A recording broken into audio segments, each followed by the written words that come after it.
आइए अपने हृदय को आराधना के लिए तैयार करें।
आइए हम मन की दीनता के साथ सर्वशक्तिमान परमेश्वर के सम्मुख अपने पापों को स्वीकार करें। हमारे दयालु पिता, भटकी हुई भेड़ों के समान हम अपने ही मार्गों पर चलते हुए आज से दूर हो गए हैं। हमने अपनी बुरी लालसाओं के कारण आपको दुख पहुंचाया है। हम अपने पापों के लिए अत्यंत दुखी हैं। और आपसे विनती करते हैं कि हमें क्षमा कीजिए। आपके वचन में दी गई प्रतिज्ञा के अनुसार हमें फिर से अपनाएं। हे दयालु पिता, आज से लेकर हम आपकी महिमा के लिए ईश्वरीय और धार्मिकता का जीवन जीने में हमारी सहायता कीजिए। हमारे प्रभु यीशु मसीह के नाम में आमीन। सर्वशक्तिमान परमेश्वर प्रत्येक मन फिराने वालों और उसके पास आने वालों को उसी से क्षमा करते हैं। मुक्ति और अनुग्रह की प्रतिज्ञा को उनके जीवन में पूरा करते हैं। जो पश्चाताप करते हैं, हमारे प्रभु यीशु मसीह के जागरूक बलिदान के द्वारा हमारे सब पापों को क्षमा करते हैं और हमें बुरे विवेक से शुद्ध करते हैं। आमीन। हे परमेश्वर,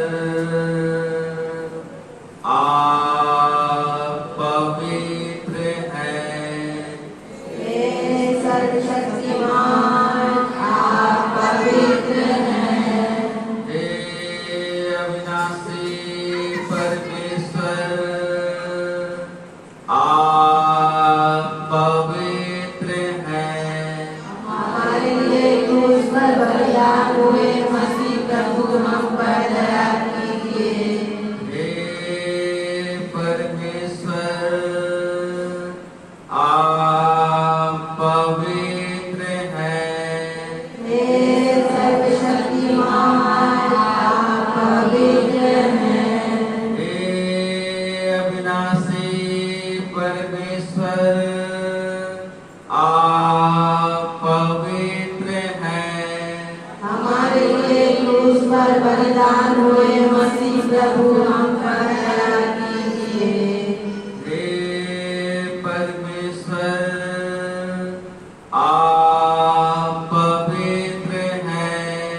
हे सर्वशक्तिमान, आप पवित्र हैं। हे अविनाशी परमेश्वर, आप पवित्र हैं। हमारे लिए क्रूस पर बलिदान हुए मसीह प्रभु, हम पर दया कीजिए। हे प्रभु, हम पर दया कीजिए। हे प्रभु, हम पर दया कीजिए। मसीह यीशु, हम पर दया कीजिए। मसीह यीशु, हम पर दया कीजिए। हे प्रभु, हम पर दया कीजिए। हे प्रभु, हम पर दया कीजिए। आप सबके साथ शांति बनी रहे। और आपके आत्मा के साथ भी। आइए हम सब अपने स्वरों को झुकाएं और पवित्र परमेश्वर से प्रार्थना करें। हमारे प्रेमी पिता परमेश्वर, हम सब आपको धन्यवाद देते हुए आपके पवित्र उपस्थिति में आते हैं। हम सब आपका दर्शन करना चाहते हैं और आपके पवित्र वाणी को सुनना चाहते हैं। आत्मा और सच्चाई से आपकी आराधना करने में हमारी सहायता कीजिए। जरूरतमंद लोगों के लिए प्रार्थना करने में हमारी अगुवाई कीजिए। आपके प्रेम और अनुग्रह में हमें बढ़ाइए। हे हमारे प्रभु, हम सबसे बातें कीजिए। आपके पवित्र आत्मा के स्पर्श के बिना कोई भी इस आराधनालय से न जाए। यदि यहाँ कोई उदास है, रोगी है, तो उन्हें स्पर्श कीजिए और उनकी जरूरतों को पूरा कीजिए। वे आपको जानने पाए कि आप ही के द्वारा उद्धार है। आज हमें अपने जीवित एवं पवित्र वचन से शिक्षा दीजिए। हे पवित्र आत्मा, पवित्र वचन के द्वारा हमारे प्रभु यीशु मसीह के विषय में हमें सिखाइए, ताकि हम प्रभु के समान हो सके, जिसने हमारे लिए अपने प्राण दे दिए। इस प्रार्थना को हमारे उद्धारकर्ता यीशु मसीह के नाम से मांगते हैं, आमीन। पंडित कृपया से स्थान में बैठ जाए और मिलकर के गीत गाएं। जिनके छोटे बच्चे हैं आवाज करने ध्यान दीजिएगा, वो आवाज ज्यादा ना करें। Hallelujah, hallelujah. आइए हम प्रभु की महिमा के लिए गीतों को गाएंगे।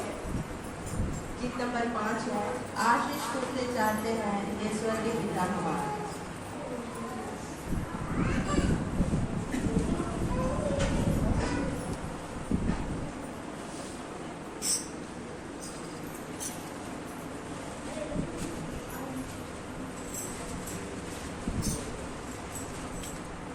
आशीष तुझसे चाहते हैं ईश्वर के पिता हमारा।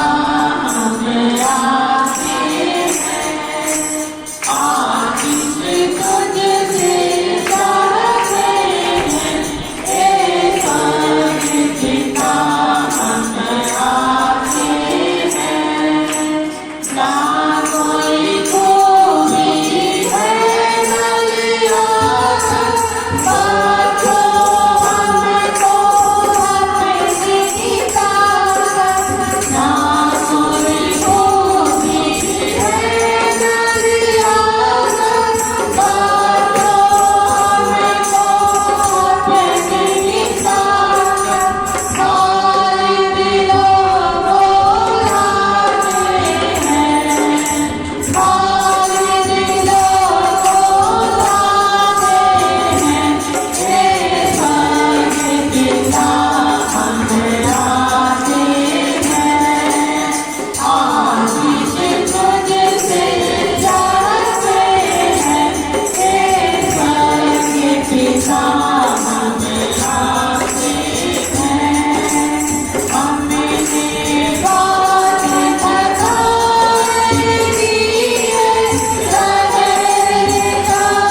लिया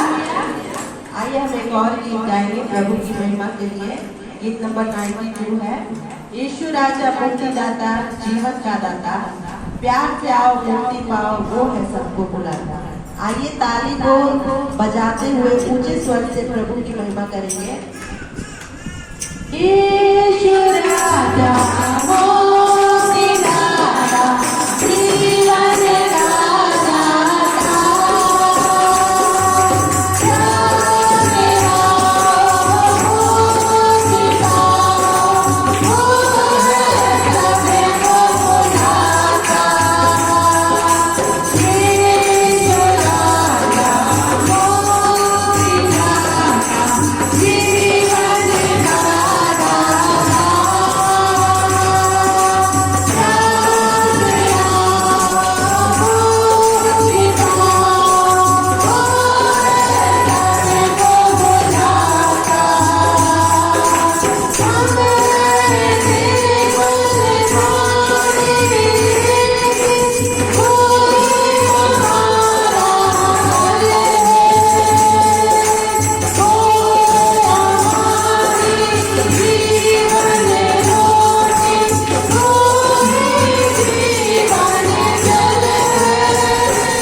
पद 46 है। हालेलुया स्तुति करेंगे, यीशु की स्तुति करेंगे।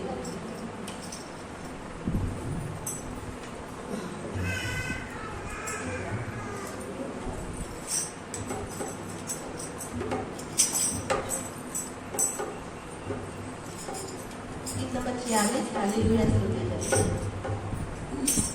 हालेलुया स्तुति करेंगे, यीशु की स्तुति करेंगे। हालेलुया स्तुति करेंगे, यीशु की स्तुति करेंगे। हालेलुया हालेलुया हालेलुया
अपने स्थानों में खड़े हैं, आइए अपने मन को नम्र और दीन करें। सारा आदर हमारे प्रभु परमेश्वर को दें।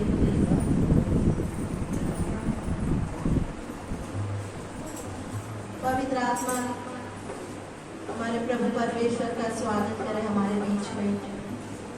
होने दे पवित्र आत्मा हम में से हर एक को छूने पाए।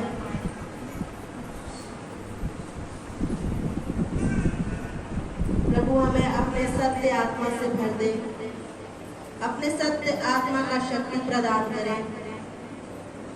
प्रभु हमें अपने सिद्ध आत्मा दे और हमारे जीवन को नियंत्रित करें।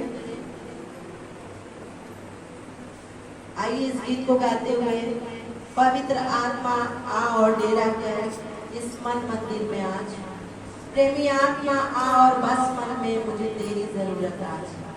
आइए हम प्रभु से मांगेंगे कि प्रभु अपने पवित्र आत्मा की सामर्थ हमें से हर एक के जीवन को दे। हमारे जीवन में चाहे वो आत्मिक हो चाहे शारीरिक हो, कोई भी दुर्बलताएं हैं, प्रभु दुर्बलताओं को दूर करें। ये समय में हम प्रभु की विशेष आशीष के लिए अपने हाथों को स्वर्ग की ओर फैलाए, अपनी मन की आंखों को परमेश्वर की ओर लगाए।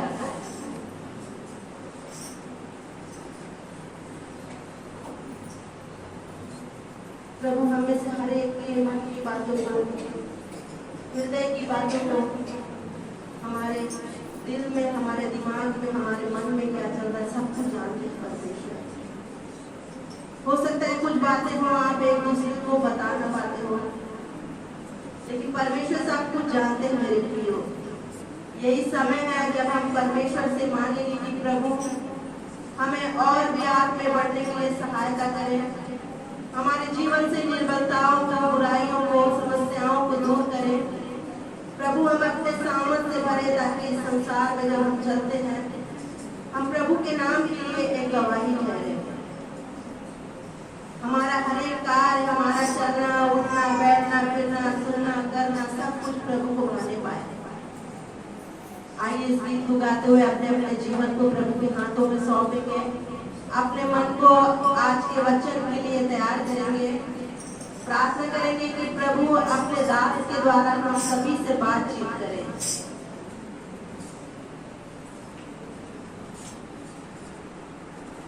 Amen.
हे हमारे पिता, हमारे विश्वास करने के लिए हम सब आपसे क्षमा चाहते हैं।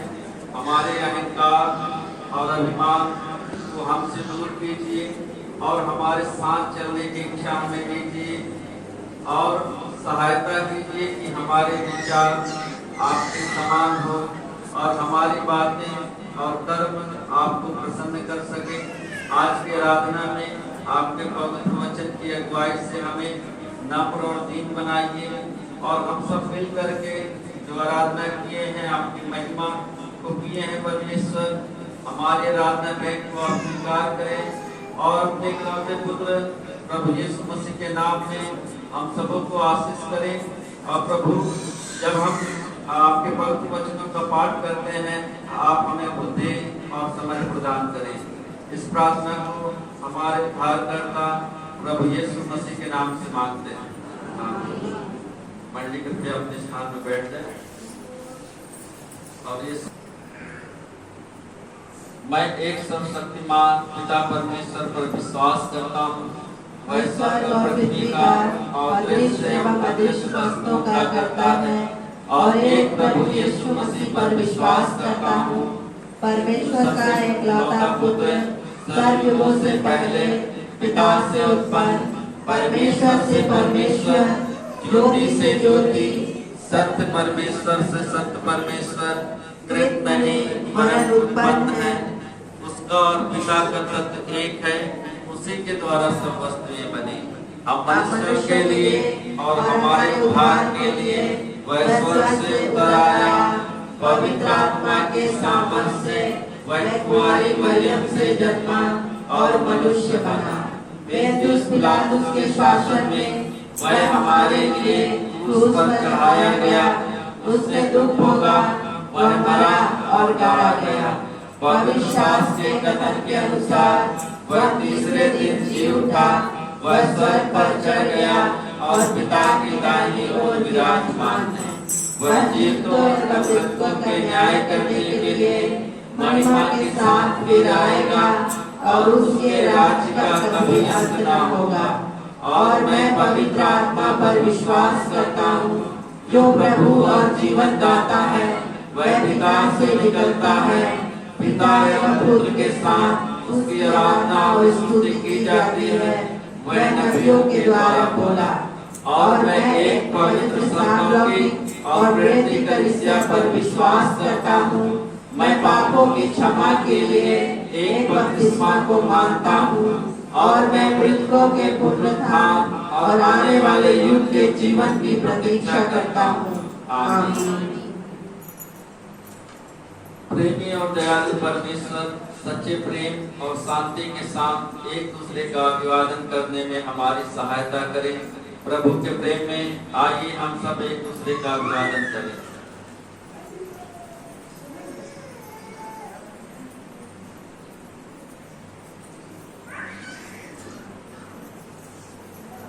प्रिय भाइयों और बहनों, जो शांति हमें मिली है आप सबके साथ बनी रहे, आमीन। मंडली कृपया हम सब खड़े हो जाएं।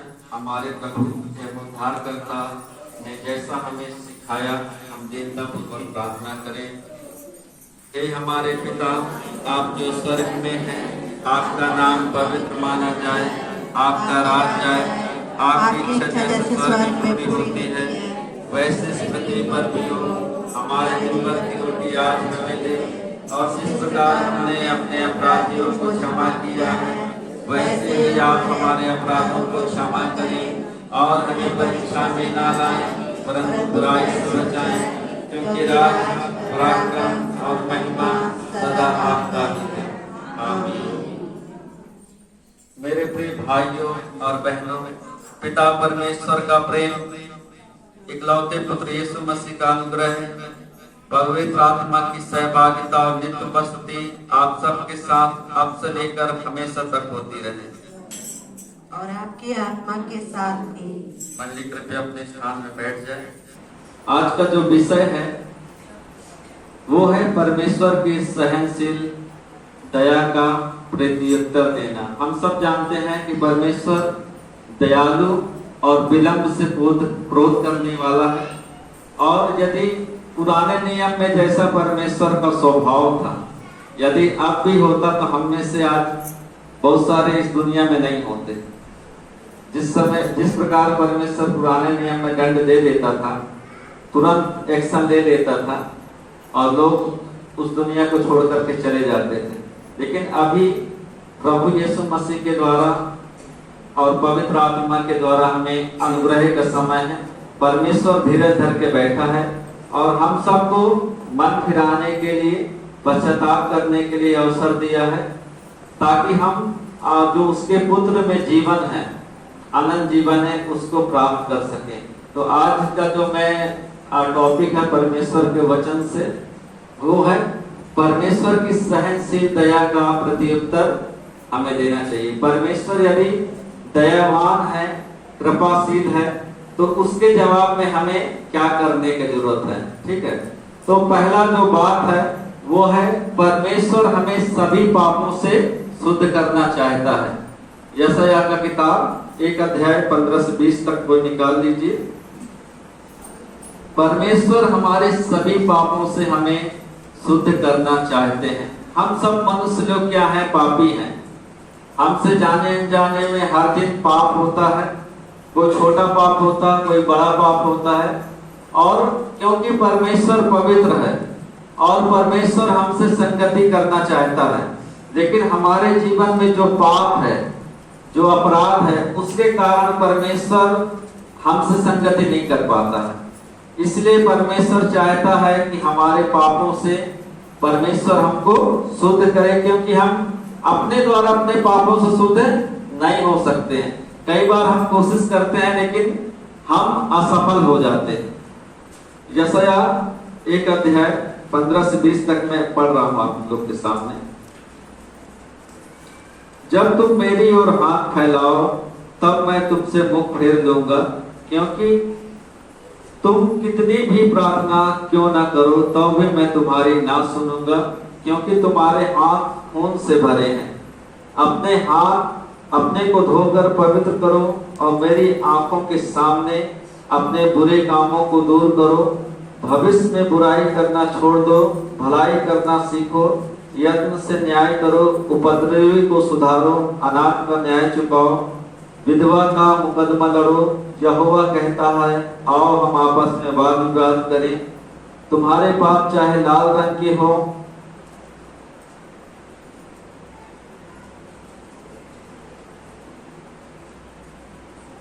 और चाहे अर्गवानी रंग के हो, तो भी वे उनके समान श्वेत हो जाएंगे। यदि तुम आज्ञाकारी होकर मेरी मानो तो इस देश के उत्तम उत्तम पदार्थ खाओगे, और यदि तुम ना मानो और गलबा करो तो तुम तलवार से मारे जाओगे।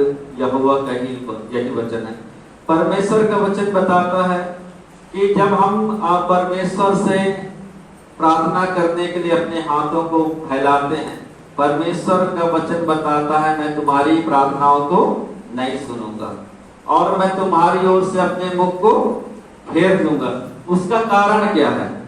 उसका कारण है हमारा पाप। बाइबल बताती है कि तुम हत्यारे हो, तुम खूनी हो। हम बाइबल का सबसे पहला स्टोरी में जाते हैं। आदम का 2 संतानें थी, हाबिल और कैन।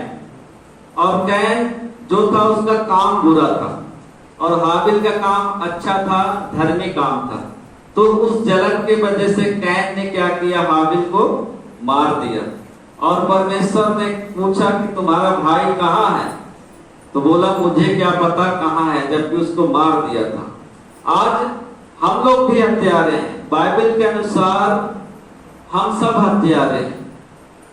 किसी को हम छुरे से या तलवार से नहीं मारते हैं, लेकिन बाइबल बताती है जो अपने भाई से प्रेम नहीं करता है वो हत्यारा है। यदि हम प्रेम नहीं करते हैं, उसके कारण बाइबल हमें क्या बताती है कि हम हत्यारे हैं और किसी हत्यारे में अनंत जीवन नहीं है। यदि आप मत सोचिए कि आप किसी को तलवार नहीं मार रहे हैं, किसी को गोली से नहीं मार रहे हैं, किसी का जान नहीं मार रहे हैं, लेकिन यदि आप प्रेम नहीं कर रहे हैं, अपने भाई से प्रेम नहीं कर रहे हैं, अपने बहन से प्रेम नहीं कर रहे हैं, इसका मतलब क्या है? आप हत्यारे हैं।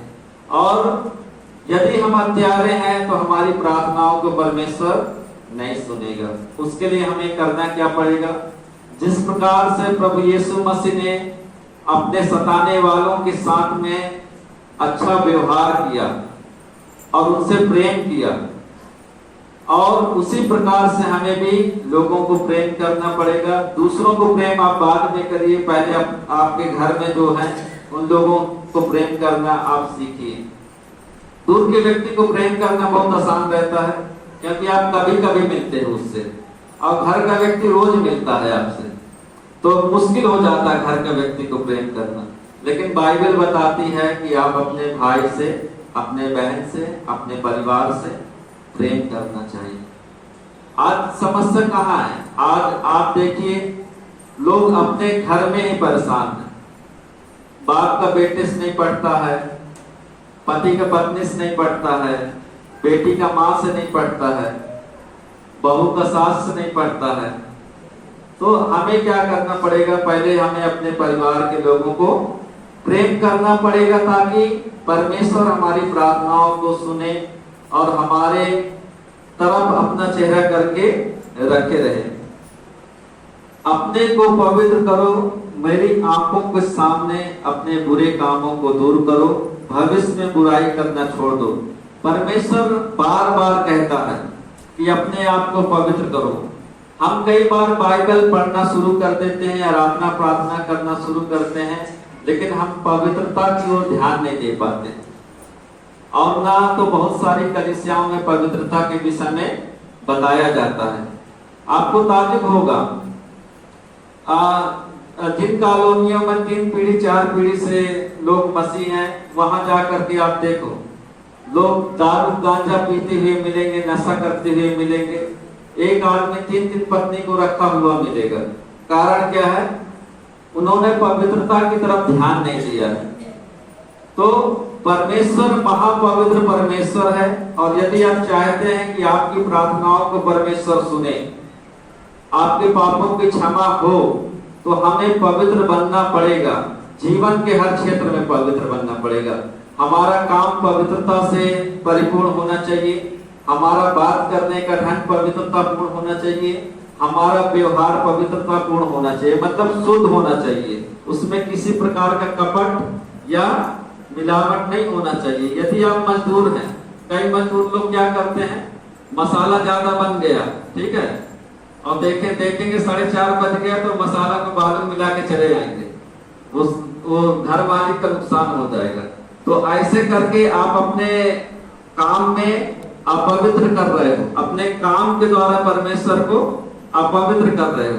तो हमारे हर क्षेत्र में पवित्रता होना बहुत जरूरी है। और परमेश्वर कहता है कि मेरे सामने तुम अपनी सारी बुराई को दूर करो। कई बार हम बिना मतलब का बहस में खड़े हो जाते हैं, या हमारा खाली टाइम है तो हम ऐसे ही बर्बाद करते हैं। आजकल लोग 4 लोग के सामने जमा नहीं होते। आजकल बुराई करने का एक दूसरा साधन है, वो है मोबाइल, और किसी साथी की जरूरत नहीं है। आप मोबाइल को खसकाते जाइए, वो सब होता जाएगा। तो मोबाइल के द्वारा भी हम बुराई करते हैं, क्योंकि समय मोबाइल में आप क्या देख रहे हो, अच्छा देख रहे हो, बुरा देख रहे हो, वो मतलब नहीं है। आपको जो कीमती समय परमेश्वर ने दिया है, उस टाइम को आप मोबाइल के द्वारा व्यर्थ कर रहे हैं। उस टाइम को आप अच्छे काम में लगाइए। यदि मोबाइल में कुछ अच्छे चीज आप अपने पढ़ाई से संबंधित या परमेश्वर के वचन को पढ़ रहे, सीख रहे, तो अच्छी बात है। और यूं ही यदि आप फिल्मी बातों को देख रहे हैं, दूसरा चीजों को कर रहे हैं जो आपके जीवन में महत्वपूर्ण नहीं है, इसका मतलब आप बुराई कर रहे हो और भविष्य में भी बुराई करोगे। तो परमेश्वर का वचन बताता है प्रेजेंट टाइम में भी हमें बुराई को छोड़ना चाहिए, और आने वाला समय में भी हमें बुराई से दूर रहना चाहिए, ताकि हमारे पाप शुद्ध किए जाएं। और हमें क्या करना है? भलाई करना यत्न से सीखो। हमें भलाई करना सीखना पड़ेगा। कई बार हम बुराई से तो दूर हो जाते हैं, लेकिन हम भलाई कर नहीं पाते हैं। तो हमें भलाई करना सीखना चाहिए। बाइबल का सबसे अच्छा उदाहरण है अनाथ और विधवाओं का सुधि लेना। बाइबल ऐसा बताता है कि जो व्यक्ति अनाथ और विधवाओं को मदद करता है, परमेश्वर का वचन में लिखा है कि परमेश्वर को उधार देने के बराबर है। ये बहुत ही गहरी बात है। परमेश्वर जो सारी सृष्टि का रचने वाला है और सब कुछ मनुष्य को देने वाला है। हम अपने जीवन में जो भी प्राप्त किए हैं वो परमेश्वर का दिया हुआ है, लेकिन परमेश्वर का वचन बताता है कि जो भी व्यक्ति अनाथ और विधवाओं को मदद करता है, चाहे उन्हें आर्थिक रूप से पैसों के द्वारा, चाहे खाने पीने के द्वारा, चाहे अनाथ बेटे बेटियों को पढ़ाने के द्वारा, वो किसी भी रूप में यदि मदद करता है, इसका मतलब वो उसको मदद नहीं कर रहा है, परमेश्वर को उधार दे रहा है। तो ये हमारे लिए बहुत ही मानव जाति के लिए गर्व की बात है कि परमेश्वर ने ऐसे शब्द अनाथ और विधवाओं के लिए इस्तेमाल किया है। यदि हमारे जीवन में परमेश्वर ने हमें सामर्थ्य दिया है, हमें थोड़ा क्षमता दिया है, जरूर हम अनाथ और विधवाएं जो हमारे आसपास में हैं उनका जरूर हमें सुधि लेना चाहिए और चुपचाप मदद करना चाहिए, दिखा के हमें नहीं करना चाहिए। जो आपको लगता है कि उसको जरूरत है, आप चुपचाप जाइए और उसको दे के चले आइए, ताकि दूसरे लोगों को पता नहीं चले। तो हमें यदि भलाई करना सीखना है, आप जरूर नहीं है कि बहुत ज्यादा पैसा दो, आप अपने क्षमता के अनुसार, कोई अनाथ बेटा बेटी नहीं पढ़ पा रहे हैं, आप उनको मदद कर दीजिए कि वो पढ़ लिख लें। उनको यदि त्योहार में आपको पता है यदि पैसा नहीं है उनके पास, आप कम से कम अपने बच्चों के लिए लाते हो तो कम से कम तो उनके लिए भी आप ला सको। यदि कोई विधवा है, आप जानते हो कि उसका कोई नहीं है, त्योहार है, लोग अपने घरों में अच्छे खाना खा रहे हैं, यदि आपके पड़ोस में कोई विधवा है, आप कम से कम उसके लिए भी आप खाना बनाओ और उसको ले जाके दो। तो ये सब हमें हमारे जीवन में सीखना चाहिए कि हम दूसरों के साथ, खासकर अनाथ और विधवाओं के साथ हमें भलाई करना चाहिए। और परमेश्वर का वचन कहता है यदि हम ऐसे कामों को करते हैं, अपने आप को पवित्र करते हैं, भाइयों से प्रेम करते हैं, अनाथ विधवाओं को मदद करते हैं, तब परमेश्वर हमारे पापों को क्षमा करता है। चाहे हमारे पाप लाल रंग के हों, अर्गवानी रंग के हों, या कितना भी घनघोर हमने पाप किया है, यदि हम बुराई छोड़ देते हैं और अपने भाइयों से, अपने परिवार से प्रेम करते हैं, अनाथ विधवाओं को मदद करते हैं, तब परमेश्वर हमारे सारे पापों को क्षमा करता है। उसके बाद हम जो प्रार्थना करते हैं, परमेश्वर हमारी प्रार्थनाओं को सुनता है और हमें आशीष देता है। और उन सबसे बढ़ करके है, परमेश्वर हमें हमारे पापों से शुद्ध करता है। हालेलुया। दूसरी बात है,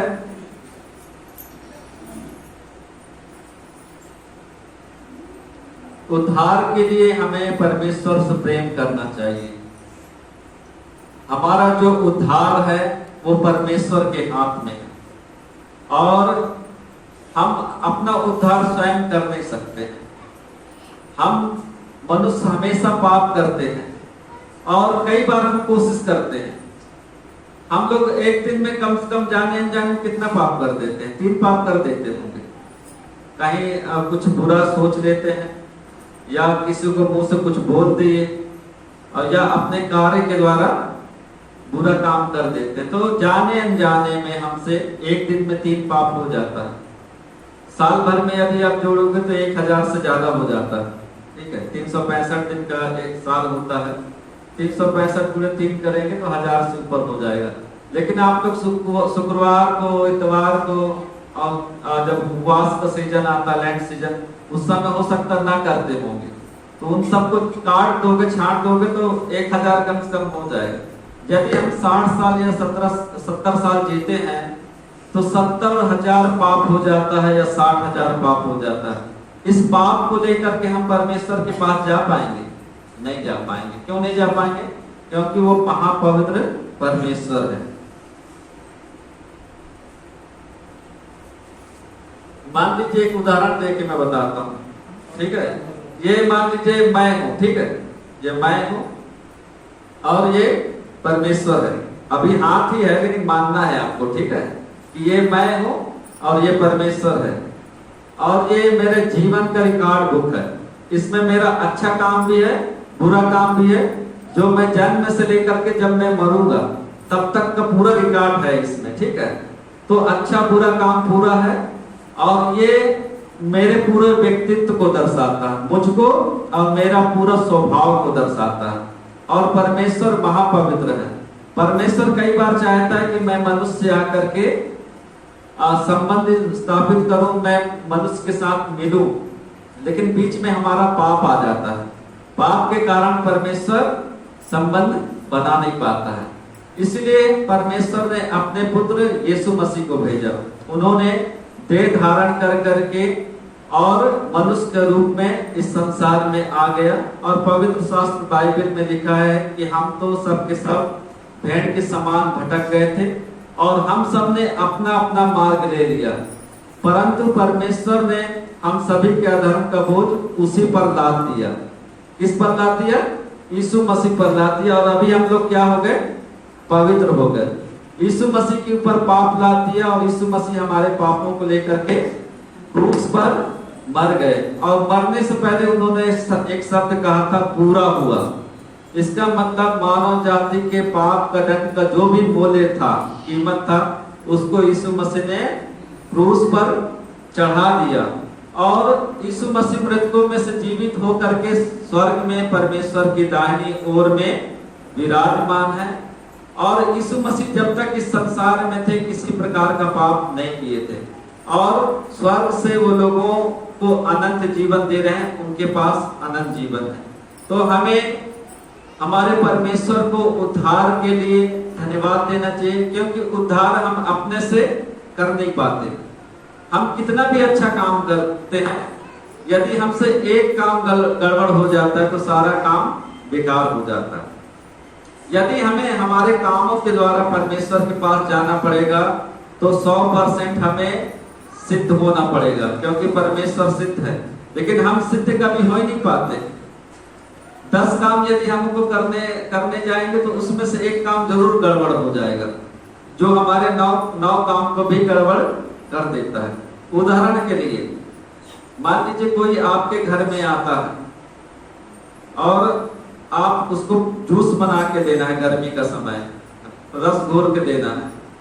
आपका किचन में पानी ले लिए और उसमें चीनी वगैरह और जो भी डालना था डाले, और किचन में ही जहर का वो शीशी भी था, ठीक है, उसमें से एक बूंद गलती से गिर गया।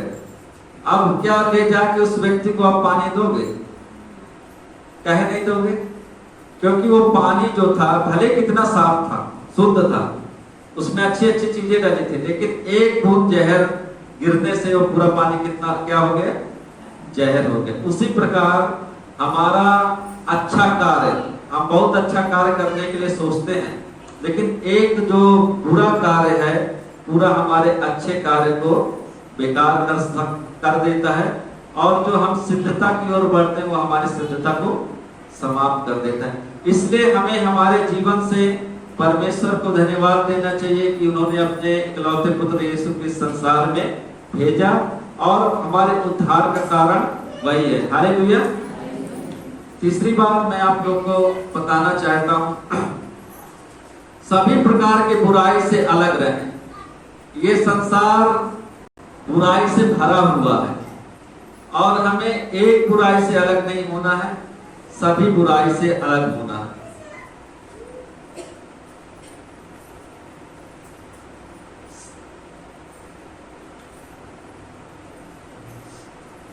पतरस का किताब निकाल लीजिए, पहला पतरस 2 अध्याय।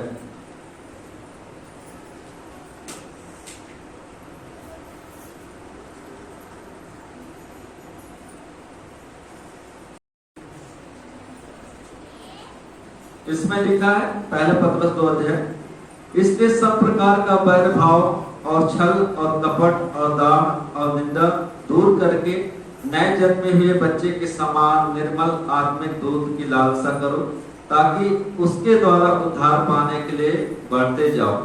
यहाँ पर परमेश्वर का वचन बताता है कि सभी प्रकार के बुराई, बैर भाव और कपट और निंदा से हमें दूर हो जाना चाहिए। हम सब समाज में रहने वाले लोग हैं, हमारे चारों तरफ समाजों का एक बड़ा जाल है। हम जहां भी जाएंगे लोग मिलेंगे, और हम सब जानते हैं कि आज का जो संसार है पाप से भरा हुआ संसार है, बुराई से भरा हुआ संसार है। लेकिन जब हम यीशु मसीह की तरफ देखते हैं कि यीशु मसीह ने इस संसार में आकर के किस प्रकार से जीवन जिया है, यीशु मसीह जब इस पृथ्वी पर आया उस समय भी पाप और बुराई से सारा संसार भरा हुआ था। यीशु मसीह जहां अपने जीवन काल को व्यतीत किए, वहां उन दिनों में उनके लोग गुलामी में थे, रोमी शासन की गुलामी में थे, और रोमी शासन उनके ऊपर शासन करता था। तो कुछ जो बलवाई लोग थे, जो स्वतंत्रता सेनानी लोग थे, उसमें एक डाकू था बरअब्बा। बरअब्बा पढ़े ना बाइबल में, बरअब्बा डाकू के विषय में। तो वो चाहता था कि मैं अपने लोगों को छुटकारा दे दूं और रोमी शासन से हम लोग आजाद हो जाएं। तो कुछ लोग उसके साथ में थे। जब उन्हीं दिनों में यीशु मसीह प्रचार करना शुरू किए, और यीशु मसीह जब प्रवचन करते थे, लोगों को चंगाई देते थे, एक बहुत बड़ी भीड़ यीशु मसीह के पीछे पीछे हो रही थी। तो एक दिन बरअब्बा यीशु मसीह के विषय में सुना था, तो यीशु मसीह से मिलने का कोशिश किया और यीशु मसीह से उसका मुलाकात हो गया। और वो बरअब्बा डाकू यीशु मसीह से बोलने लगा, प्रभु आपका लक्ष्य और मेरा लक्ष्य एक ही है कि हम दोनों यदि मिल जाएं, आपके पास लोग हैं और मेरे पास जुनून है, जज्बा है, ताकत है, हम दोनों यदि मिल जाएं तो हम रोमी शासन को उखाड़ फेंक सकते हैं। यीशु मसीह ने क्या जवाब दिया? यीशु मसीह ने जवाब दिया, तुम्हारा राज्य कुछ और है, मेरा राज्य कुछ और है। यीशु मसीह ने बोला कि मैं तुम्हारा साथ नहीं ले सकता हूं, लेकिन वक्त आने में तुम्हारे लिए अपने जान को दे दूंगा। यीशु मसीह ने उसको बोला था। तो बोला, प्रभु अभी आप साथ दीजिए, आप जान बाद में दीजिए, चाहे मत दीजिए, अभी मेरे साथ का जरूरत है। यीशु मसीह उसका साथ नहीं दिए, रोमी शासन से लड़ने के लिए उसका साथ नहीं दिए। और कुछ समय के बाद बरअब्बा डाकू को रोमी सैनिक लोग पकड़ के जेल में बंद कर दिए। और उसी समय यीशु मसीह को एक दोस्त ने कि ये अपने आप को यहूदियों का राजा साबित करता है और हमारा एक ही राजा है, कैसर है, ठीक है। तो लोग दोस्त लगा दिए और पिलातुस और दूसरे जो भी शासक थे यीशु मसीह पर उस प्रकार का दोष नहीं पा रहे थे कि इसको मृत्यु दंड दिया जाए। इसलिए पिलातुस बोला, मैं कोड़ा लगवा के छोड़ देता हूं। लेकिन लोग जो है चिल्लाने लगे कि इसे क्रूस पर चढ़ाओ, क्रूस पर चढ़ाओ, इसे मृत्यु दंड दो। तो पिलातुस पूछा कि मैं तुम्हारे लिए किसको छोड़ दूं, यीशु को छोड़ दूं या बरअब्बस को छोड़ दूं? तो लोग चिल्लाने लगे, बरअब्बस को छोड़ दो, बरअब्बस को छोड़ दो। और बरअब्बस को रिहाई मिल गया और यीशु मसीह को क्रूस में मृत्यु का दंड मिला। और जब बरअब्बस को छोड़ा जा रहा था और पता चला कि यीशु मसीह को क्रूस पर चढ़ाया जा रहा, लोगों ने बरअब्बस को छोड़ने के लिए कहा और यीशु मसीह को क्रूस पर चढ़ाने के लिए। बरअब्बस को तुरंत वो बात याद आया कि मैं वक्त पड़ेगा तो मैं तुम्हारे लिए जान दे दूंगा। वो दौड़ा दौड़ा भागा गया और उनसे विनती किया कि आप मुझे ही मृत्यु दंड दीजिए और वो धर्मी व्यक्ति को छोड़ दीजिए। लेकिन पिलातुस ने कहा, जो लिख गया वो लिख गया। तो हम यीशु मसीह के इन घटनाओं को, इन बातों को हम याद करें। हम कई बार अपने दोस्तों के लिए, अपने परिवार के लिए बुराई में लिप्त हो जाते हैं। यीशु मसीह भी तो अपने लोगों को भलाई के लिए चाह रहा था ना, लेकिन वो गलत तरीका अपनाया नहीं, लड़ाई झगड़ा अपनाया नहीं, क्योंकि यीशु मसीह सभी मनुष्य को बचाने आए थे और किसी को दंड दे करके या मारने के लिए नहीं आए थे। तो हमें सभी प्रकार का बुराई से, कपट से, छल से हमें दूर रहना पड़ेगा। और बाइबल बताता कि नए जन्मे हुए बच्चे के नाई आत्मिक निर्मल दूध की लालसा किया करो ताकि उद्धार पाने के लिए बढ़ते जाओ। और हमें जिस प्रकार से नया बच्चा जन्म लेता है जब बच्चा जन्म लेता तो वो अपने माँ के साथ ही ज्यादा समय रहता है, और जब जरूरत पड़ता है तब वो माँ उसको दूध पिलाती है। इसी प्रकार हम विश्वासी लोग भी हैं, हमें नए जन्मे के बच्चे की नाई हमें आत्मिक दूध का मतलब है परमेश्वर का वचन, और माँ से मतलब है पवित्र कलीसिया।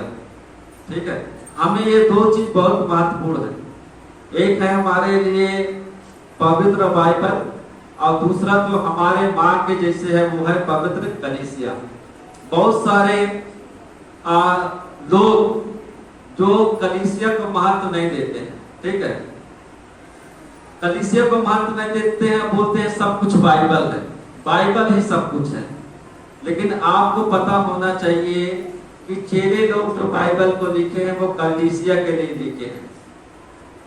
कलीसिया के लिए बाइबल लिखा गया है, बाइबल के लिए कलीसिया नहीं बना है। ठीक है, बाइबल के लिए लिखा गया है। तो जितना महत्वपूर्ण कलीसिया है उतना महत्वपूर्ण बाइबल है। कई बार आज के बहुत सारे जो अपने आप को चर्च बोलते हैं, कलीसिया बोलते हैं, वो लोग कलीसिया को महत्व नहीं देते। वो बोलते हैं सर्वप्रथम जो है बाइबल है, परमेश्वर का वचन है। लेकिन आपको पता होना चाहिए कलीसिया पहले स्थापित हुआ और झूठी शिक्षा से बचाने के लिए और विश्वास में बढ़ने के लिए जो प्रेरित लोग थे वो लोग बाइबल को लिखे। तो हमें समझना चाहिए कि पवित्र कलीसिया हमारी माँ के समान है। ठीक है, और जब हम बच्चे हैं ना तो हमें माँ की भी जरूरत है और दूध की भी जरूरत है। केवल दूध दे दिया जाए तो बच्चा पिएगा? नहीं पिएगा। माँ उसको दूध पिलाती है, माँ को पता है कितना दूध देना चाहिए। तो हमें याद रखना चाहिए, बहुत सारे लोग सिखाते हैं कि आप बाइबल घर में पढ़ो, आपको कहीं जाने का जरूरत नहीं है। वो सब समझ लीजिए शैतान की तरफ से है। पवित्र कलीसिया का बहुत ही महत्व है और यीशु मसीह कलीसिया का ही स्थापना किया है। और यीशु मसीह जिसको स्वर्ग ले जाने आएगा वो व्यक्तिगत व्यक्ति को लेने नहीं आ रहा है, वो कलीसिया को स्वर्ग में लेके जाएगा। और यदि मैं और आप या संसार का कोई भी जन पवित्र कलीसिया का भाग नहीं है तो वो स्वर्ग में नहीं जाएगा, चाहे आप कितना भी बाइबल घर में पढ़ते रहिए। यीशु मसीह अपनी कलीसिया को लेने आ रहा है। लेकिन बहुत सारे लोग आजकल जो अपने से पढ़ के बाइबल समझते हैं वो व्यक्तिगत विश्वास के ऊपर फोकस करते हैं। तो हमें हमारा व्यक्तिगत क्या विश्वास है वो ज्यादा महत्वपूर्ण नहीं है। हमारे लिए महत्वपूर्ण है कि यीशु मसीह के शिष्यों ने क्या विश्वास किया, उन्होंने क्या समझा, और जो उनका विश्वास था वही हमारा विश्वास होना चाहिए। एक प्रभु के दास से मेरा बातचीत हो रहा था, तो वो बता रहा था कि यीशु मसीह यहोवा है। मैं बोला आप सब कुछ बोलिए, परमेश्वर का जो तत्व है वही यीशु का तत्व हम विश्वास करते हैं। परमेश्वर के लिए जो इस्तेमाल करना है नाम वो यीशु मसीह के करिए। मैं उनसे एक प्रश्न किया कि कहीं आप ये तो नहीं कहना चाहते हैं कि पुत्र ही पिता है? उसका मुंह हो गया बंद। मैं बोला चेले लोग का क्या विश्वास था? कुछ नहीं बोल पाया। यदि पुत्र ही पिता हो जाएगा तो ट्रिनिटी का अस्तित्व ही खत्म हो जाएगा। तो बहुत सारे लोग ऐसे लगेगा कि बहुत ये लोग जानकार हैं, लेकिन वो गलत शिक्षा आपको दे सकते हैं। आपको उनसे बच के रहना चाहिए। यदि आपको उद्धार पाना है, अनंत जीवन पाना है, परमेश्वर के साथ जुड़े रहना है, आपको दो चीज करना पड़ेगा। पहला, पवित्र कलीसिया में बना रहना पड़ेगा, और उसके बाद उसका आधार बाइबल है। बाइबल बताते हैं कि पवित्र कलीसिया को क्या करना है, क्या नहीं करना है। ठीक है, तो हमें पवित्र कलीसिया के साथ में जुड़े हुए रहना चाहिए। आजकल कलीसिया बहुत सारा है संसार में, ना तो लोग पवित्र हैं, हम कलीसिया को दोष नहीं बोल सकते। ठीक है, वो बनते हैं, दिखते हैं कलीसिया जैसे, लेकिन कलीसिया है नहीं। तो हम इस्तेमाल नहीं करते हैं कलीसिया के लिए कभी भी अवसर कि वो झूठी कलीसिया है या दुष्ट कलीसिया, इस प्रकार का हम बात इस्तेमाल नहीं करते हैं। क्योंकि कलीसिया वास्तव में जिस प्रकार से परमेश्वर पवित्र है उस प्रकार से कलीसिया भी पवित्र है। इसलिए हम विश्वास प्रमाण में जब अंगीकार करते हैं कि मैं एक पवित्र और सर्वलौकिक और प्रेरित कलीसिया को विश्वास करता हूँ, जो प्रेरितों के द्वारा स्थापित कलीसिया है और जो उस नियम को मानता है, और पूरे संसार में कलीसिया परमेश्वर के नजर में एक है और वो कलीसिया पवित्र है और हम उसी के भाग हैं और उसी कलीसिया को परमेश्वर लेने आएगा। तो याद रखना चाहिए, हम नए जन्मे बच्चे की नाई आत्मिक दूध की लालसा करें ताकि उद्धार पाने के लिए हम बढ़ते जाएं। तो हमें पवित्र कलीसिया का हिस्सा बने रहना चाहिए और पवित्र वचन को हमें पढ़ते रहना चाहिए। यदि हम अपने से बाइबल पढ़ के समझ करके पढ़ेंगे तो हो सकता है हम गलत या उल्टा पढ़ लें। आपके बच्चे को टीचर की जरूरत क्यों पड़ता है, प्रोफेसर की जरूरत क्यों पड़ता है? बच्चे को आप और मैं घर में किताब देके तो दे सकते हैं ना कि वो पढ़ ले समझ ले। इसलिए हम टीचर के पास भेजते हैं या प्रोफेसर के पास भेजते हैं कि जैसा कंटेंट उस किताब में है ठीक उसी प्रकार से टीचर उसको समझाए। हालेलुया। तो हम कोई भी यदि आपसे बोलता है कि आपको कहीं चर्च में जाने की जरूरत नहीं है, आप घर में बाइबल पढ़ो। कुछ लोग ऐसा ग्रुप भी निकल गए कि बाइबल भी ना पढ़ो ऐसे बोलते हैं, ठीक है। वो कुछ समय बाद इधर भी आएंगे, आपको पता चलेगा। कई लोग ऐसे खड़े हुए हैं कि बाइबल भी पढ़ने के लिए आपको मना करेंगे। तो ऐसे लोग को समझ जाओ कि वो शैतान की तरफ से है, ठीक है। तो हमें ऐसे लोगों से बचना चाहिए। अंतिम बात बता के मैं खत्म करूंगा। सबसे महत्वपूर्ण बात है कि हमें एक दूसरे से प्रेम करना है और एक दूसरे को क्षमा करना है।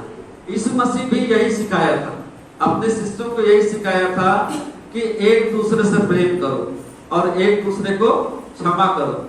एक व्यक्ति आ गया यीशु मसीह के पास कि प्रभु यदि मेरा भाई गलती करता है तो मैं कितनी बार क्षमा करूं? क्या 7 बार क्षमा करूं? क्योंकि 7 बार का नियम था, उनके व्यवस्था में 7 बार का नियम था। यीशु मसीह ने कहा 7 का 70 गुणा, 7 को गुणा करते जाओ जब 70 बार, उतना बार आपको क्षमा करना है। जितना बार भी गलती करता है आप क्षमा करते जाना है और प्रेम करना है। अब बाइबल आयत निकाल दीजिए कोई, संत मत्ती रचित सुसमाचार 5 का 38 से 48।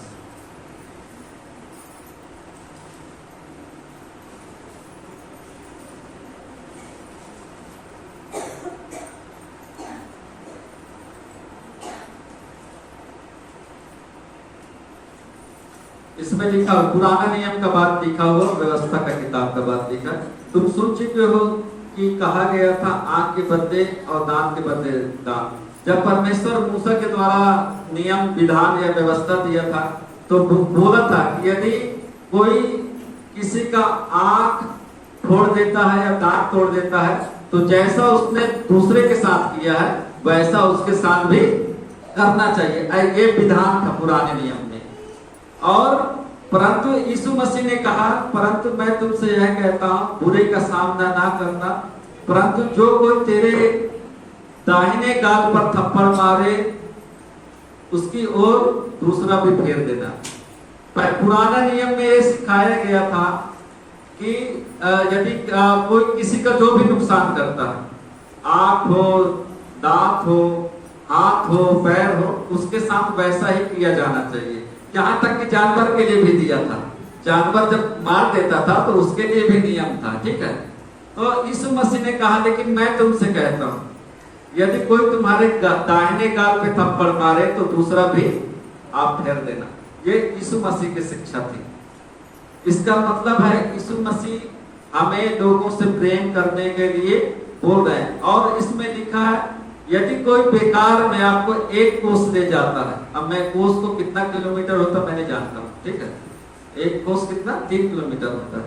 तो 1 कोस कोई बेकार में आपको ले जाता है तो आप 2 कोस उसके साथ में जाओ, ठीक है। ऐसा यीशु मसीह का शिक्षा है। और यदि कोई आपसे कुर्ता मांगता है तो आप अपना पैजामा भी उसको दे दो। इसका मतलब तुरंत उतार के ना दे दो, दूसरा है तो वो दे दो, ठीक है। आपको नंगा होने का जरूरत नहीं है। उसका शिक्षा का मतलब यही है। और तुम सुन चुके हो कि कहा गया था अपने पड़ोसी से प्रेम रखना और अपने बैरी से बैर। पुराने विधान में कहा गया था कि अपने पड़ोसी से प्रेम करो और बैरियों से बैर करो, इसलिए वो लोग दूसरे जाति के लोगों को खूब मारते थे, ठीक है। लेकिन यीशु मसीह ने कहा अपने बैरियों के साथ भी प्रेम रखो। और यीशु मसीह ने कहा कि तुम अपने प्रेम करने वालों के साथ प्रेम करते तो कौन सा बड़ा काम करते हो, दूसरे लोग भी तो ऐसे करते हैं। और तुम अपने सताने वालों के साथ भी प्रेम करो। यीशु मसीह का आज्ञा ये है। और सारा व्यवस्था, सारा आज्ञा पालन इसी में पूरा हो जाता है कि तुम अपने पड़ोसी से अपने समान प्रेम करो, अपने समान प्रेम करो। तो यदि हमें पृथ्वी पर ही अनंत जीवन का जब अनुभव होता है, जब आपका पड़ोसी अच्छा होता है, तब ऐसा लगता है कि स्वर्ग यही है। लेकिन यदि आपका पड़ोसी दुष्ट हो गया तो यही धरती में आपको नरक का अनुभव होने लगता है। क्योंकि सुबह शाम जब देखोगे तो लड़ाई झगड़ा ये सब होता रहता है। तो हमें परमेश्वर के वचनों पर ध्यान देना चाहिए। और ये आसान नहीं है, प्रेम करना आसान नहीं है, यीशु मसीह के लिए भी आसान नहीं था। तो इसमें कठिनाई आएगी, हमें प्रेम करना शुरू करना पड़ेगा। हमारे मोहल्ले में 2 दुकान है, एक मुस्लिम का है, एक हिंदू का है, ठीक है। मुस्लिम वहां आके दुकान जमीन खरीद के बोला था, अभी घर भी बना लिया है। और उसका बगल में जो है बर्तन का दुकान है, ये यही यूपी के हैं, बस्ती के हैं वो लोग। तो वहां जाके बस गए थे। तो ये जो मुस्लिम था उसका अपने घर से आके दुकान खोलता था, बंद करता था। घर यहाँ बनाया है लेकिन किराए दे दिया, रहता दूसरे जगह में।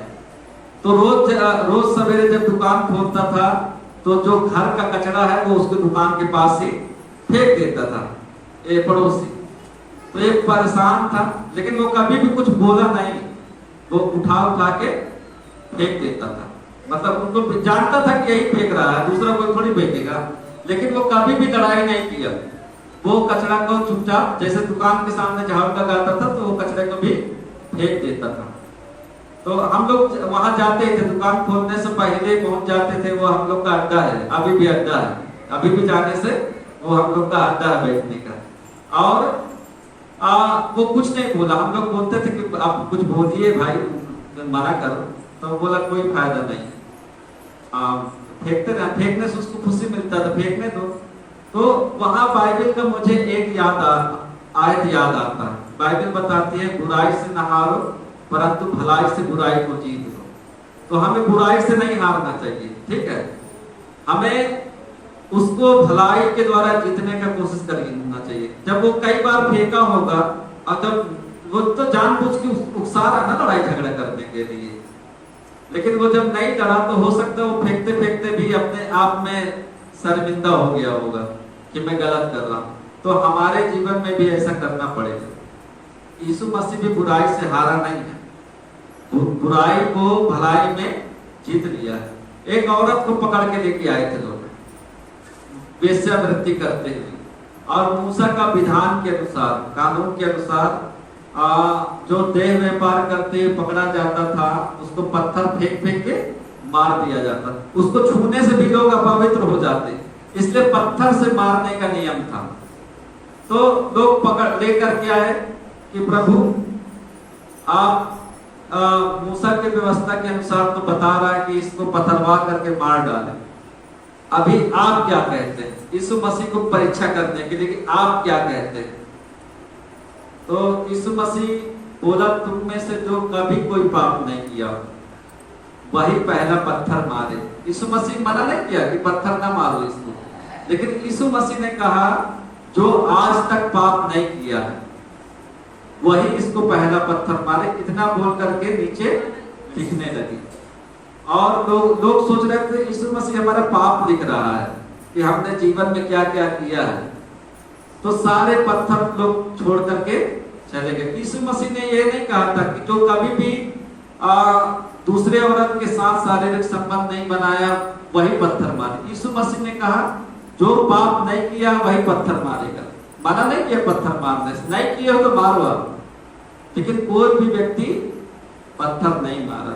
और वो स्त्री को जीवन दान मिल गया और बाद में वो यीशु मसीह के एक शिष्य बन गए थे। तो हम यहाँ देखते हैं कि किस प्रकार से यीशु मसीह ने बुराई का सामना किया और उसे किस प्रकार से हैंडल किया है। तो हमें भी बुराई का सामना होगा। यदि हम सोचे कि बुराई का सामना हमारा नहीं होगा तो हमें कहीं ना कहीं पहाड़ वाला एरिया ढूंढना पड़ेगा, गुफा वगैरह में, जैसे सन्यासी लोग रहते हैं ना, कि आदमी ही नहीं दिखाई देगा तो बुराई कहां से होगा। लेकिन हमको रहना इसी संसार में है, परमेश्वर के प्रेम को हमको बांटना है। तो हमें बुराई से हारना नहीं है, घबराना नहीं है। हमें प्रार्थना करना है कि परमेश्वर बुद्धि और समझ दे कि हम बुराई करने वाले व्यक्ति के जीवन को प्रभावित कर सके और उसे भला करने वाला बना सके। हालेलुया। तो आज हमने सीखा है कि परमेश्वर की सहनशील दया का हमें प्रत्युत्तर देना है। किस प्रकार से देना है, जो आज हमने सीखा है। परमेश्वर हमें शुद्ध करना चाहता है। यदि हम भलाई करना सीख लेते हैं, अपने भाई से, अपने परिवार से प्रेम करते हैं, अपने बहन से प्रेम करते हैं और अनाथ और विधवाओं को मदद करते हैं, तो परमेश्वर हमारी प्रार्थनाओं को सुनता है। दूसरा बात मैंने आपको बताया कि हमें परमेश्वर को उसके उद्धार, जो उसने अपने इकलौते पुत्र को भेजा क्रूस पर बलिदान होने के लिए, उसके लिए हमें उससे प्रेम करना चाहिए, प्रभु से।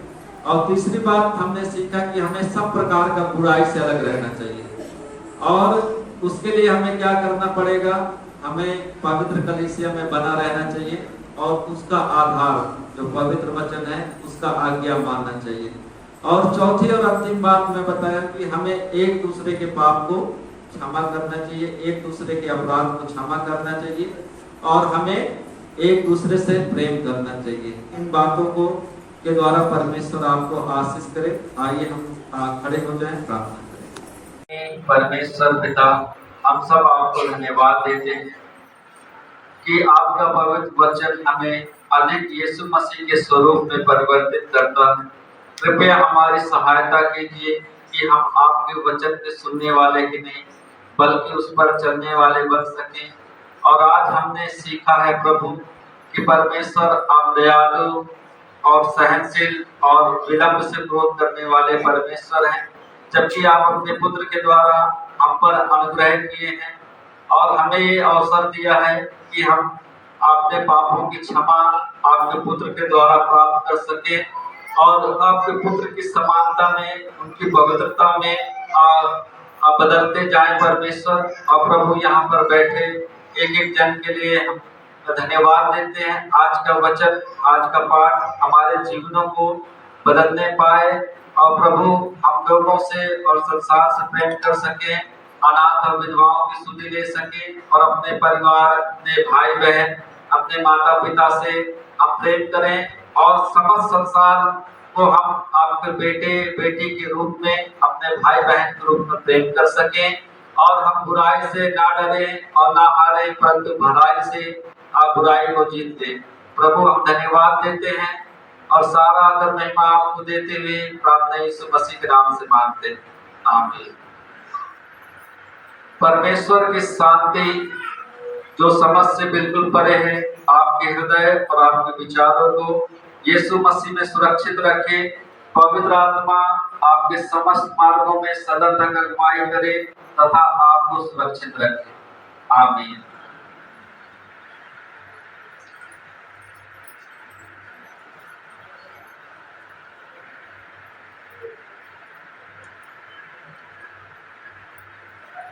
पवित्र आत्मा पिता पुत्र इन तीनों की अभिव्यक्ति जैसा कि वो आरंभ में था, और सदा रहेगा, आमीन। मंडली कृपया अपने स्थान में बैठ जाए।